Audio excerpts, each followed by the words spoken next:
வெள்ளி அம்பலம். இது இருக்கிறது மதுரை மீனாட்சி அம்மன் கோவில். இதுக்கு பேர் கதக சபைன்னு பேர். இங்க பெருமான ஆண்கள் தாண்டவத்துக்கு கௌரி தாண்டவம் அப்படின்னு சொல்லப்படுது. இந்த வெள்ளி அம்பலத்துல என்ன விசேஷம் அப்படின்னாக்க, எல்லா கோவிலையும் சிவபெருமான் நடன காட்சியை பார்த்தீங்கன்னா இடது பக்கத்தை தூக்கி தான் வச்சு ஆடுறாரு. இந்த மதுரையில மட்டும் இந்த வெள்ளி அம்பலத்துல இடது பக்கம் தூக்காம வலது பக்கம் தூக்கி ஆடுறாரு. அதற்கு என்ன காரணம் அப்படின்னு கேட்க போனாக்க, இந்த ராஜசேகர பாண்டியன் அப்படின்னு ஒரு மன்னன், பெரிய சிவபக்தர். அவருக்கு நடன கலை தெரியும், நிறைய கலைகள் தெரியும், அது நடன கலையும் தெரியும். அந்த நடன கலையை கத்துக்கிறது எவ்வளவு கஷ்டம் அப்படின்னு அவருக்கு தெரிஞ்சதுனால அவர் யோசிச்சாரா, பெருமான் எத்தனை யுக யுகமா இந்த இடது பதத்தை தூக்கியே ஆடுறாரு, அவருக்கு கால் வலிக்காதா? அதுதான் ஒரு பாவம். பெருமானை நம்மள மாதிரியே நினைச்சு கால் வலிக்கும் அப்படின்னு நினைக்கிறாரு. அப்போ பெருமாள்கிட்ட மன்னால நீங்க இப்படி ஒரு கால் தூக்கி வச்சு ஆடுறேன், உங்களுக்கு கால் வலிக்காதா, நீங்க மாத்தி ஆடலாம்னு சொல்லும்போது பெருமாள் முதல்ல காலில் பட்டுக்கலையா. அதனால அந்த மன்னன் நீங்க இப்படி பண்ணேன்னா என் உயிரை தான் விடணும், ஏன்னா எனக்கு உங்களை இப்படி பார்க்கறது கஷ்டமா இருக்கு, உங்களுக்கு கால் வலிக்கும் நினைச்சாலே எனக்கு கஷ்டமா இருக்குன்னு தன்னோட உயிரை விடவே துணிந்தாராம் அந்த மன்னன். பெருமான் அவர் மேல கருணை காட்டுறதுக்கு என்ன பண்ணாரா, தன்னோட காலை மாற்றி ஆடினாராம் ஒரு பக்தருக்காக. இப்படி அவர் தனக்காக உருகிறாரு அப்படின்னு சொல்லிட்டு, அதனால மதுரையில மட்டும் இடது பக்கம் தூக்காம வலது பக்கம் தூக்கி ஆடுற அந்த காட்சியை நம்ம அந்த மதுரையில பார்க்கிறோம். இந்த ஸ்தலத்து தேவாரம் பற்றி ஒரு 2 லைன் சொல்றேன். மந்திரமாவது நீருங்கிற பதிகம் தான் இப்ப பாட போறோம்.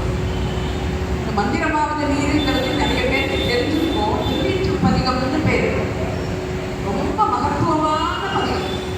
இந்த திருநீருங்கிறது நமக்கு ஒரு ரட்சை, எல்லாத்தையும் நம்மளை காப்பாற்றும் அப்படின்னு. அந்த காலத்துல மதுரையை ஊர்பாண்டியங்கிற மன்னன் ஆண்டு இருக்கும்போது அவருக்கு நம்ம சைவ சமயத்தை விட்டு வேற சமயம் போயிட்டு, நம்ம சைவ சமயத்து மேல அவருக்கு நம்பிக்கை இல்லை. அப்போ ஞானசம்பந்த பெருமான் அந்த ஊருக்கு போகும்போது அவரோட மனைவி மங்கையர்க்கரசியாரும் அவரோட அமைச்சர் குலச்சிறையார் அவ 2 பேரும் சொன்னாங்க, எப்படியாவது இந்த ஞானசம்பந்த பெருமான் வர நேரம் நம்ம மன்னனுக்கு அவரை பார்த்து அவரை பின்பற்றணும், நம்ம சைவ மதத்தை பின்பற்றணுங்கிற ஆசை வரணும் அப்படின்னு நினைச்சுட்டாங்க.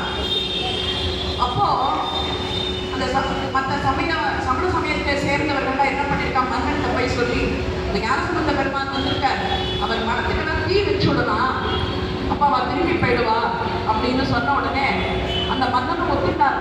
ஏன்னா அவருக்கு சைவ சமயத்து மேல நம்பிக்கை இல்லையே, வேற சமயத்துக்கு போயிட்டாரு. அவ சொன்னதை கேட்டு அவனும் சரின்னு சொல்லிட்டார், மடத்துக்கு போய் தீ வைக்க போயிட்டார்.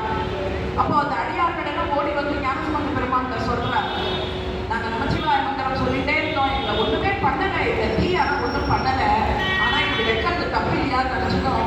ஞானசம்பந்த பெருமானுக்கு ரொம்ப கோபம் வந்துருக்கு. அடியார்களுக்கு ஏதாவது ஒரு துன்பம்னா அவளால் பொறுத்துக்க முடியாது. அவளுக்கு ரொம்ப கோபம் அடியார்களுக்கு போய் இப்படி ஒரு தீ வைக்கிற எப்படி ஒரு எண்ணம் வந்தது? மக்கள்கிட்ட சொல்றது, மக்கள் பண்றானா மன்னன் சொல்றது தப்பு தானே, மன்னன் காட்டுற வழி தப்பு. இந்த தீ மெல்ல அந்த மன்னன்லயே போய் சேரட்டும் அப்படின்னாரு.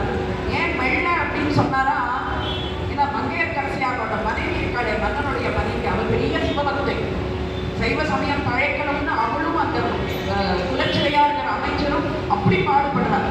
அதனால ஞானசம்பந்த அவரை மனசுல வச்சுட்டு சொன்னாராம், இந்த தீ திருப்பி அந்த மன்னனை போய் ஆனா அவரே போய் அடையட்டும், ஆனா பையன் போகணும்னு சொன்னாராம். பையனா மெல்ல போகணும் அப்படின்னா. அதனால அந்த தீ திருப்பியும் போய் அந்த மன்னனை தாக்கிட்டு, அதனால உடம்பு முழுக்க ஒரே எரிச்சல். அந்த மன்னனுக்கு ஒண்ணுமே புரியல, திடீர்னு நம்ம மேல எப்படி ஒரு எரிச்சல் வருது, தாங்க முடியலையே அப்படின்னு. அப்போ மற்ற சமண சமயத்தில் இருக்கிறவாள்லாம் போய் அவருக்கு அவருடைய மயில் வீதியை வச்சு தொடவர மந்திரமெல்லாம் சொல்றா, ஒண்ணுமே அவர் குணமாகல. ஞானசம்பந்தரை கூப்பிடலாமா அப்படின்னு அவ மங்கையர்க்கரசியார் கேட்கிறார். அந்த ஞானசம்பந்தர் அப்படிங்கிற ஒரே ஒரு வார்த்தை அது சொன்ன உடனே அவங்க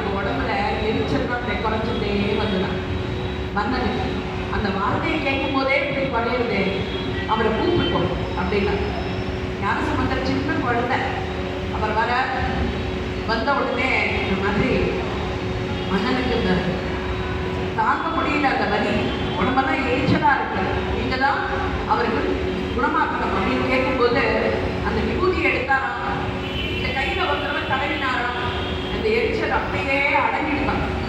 அந்த மன்னன் தானாவே அந்த எதிரி கையை தூக்கி காமிக்கிறார், இந்த கையில் கடவுள். உடனே ஞானசம்பந்த பெருமான் அந்த கையில் கடந்த அவர் உடம்பு முழுக்க அந்த வலி எரிச்சல் எல்லாம் குறைஞ்சு அவருக்கு அப்படியே புத்துணர்ச்சி ஆயிடுது அந்த மன்னனுக்கு. இந்த பதிகமானது அப்பேற்பட்ட பதிகம், நித்தியம் பாராயணம் பண்ண வேண்டிய பதிகம். மகாபெரிவாவே சொல்லியிருக்காங்க, இந்த மாதிரி திருமுறையெல்லாம் தமிழ் வேதத்துக்கு சமானம், நித்திய பாராயணம் பண்ணுங்கோ. பொதுவார்கள் தான் படிக்கணும்னு இல்லை, எல்லாரும் படிக்கலாம், ஆண்கள் பெண்கள். வேதத்துக்காவது நிறைய நியமங்கள் இருக்கு, பெண்கள் படிக்க முடியாது, நிறைய கற்றுக்கணும், அதுக்கு நிறைய இந்த நியமங்கள்லாம் நிறைய தொடர்ந்து நம்ம பார்க்கணும். அப்படி கிடையாது. தமிழ் வேதமான இந்த தேவாரத்துக்கு நியமங்கள் எதுவும் கிடையாது, எல்லாரும் படிக்கலாம். அத்தனையும் சத்திய வாக்கு, எல்லாமே மந்திரம், ஒரு ஒரு சொல்லும் ஒரு மந்திரம். அதனால இந்த திருநீற்று பதிகத்தை படிப்பாருக்கு எந்த ஒரு நோயும் அண்டாது அப்படின்னு சொல்றேன்.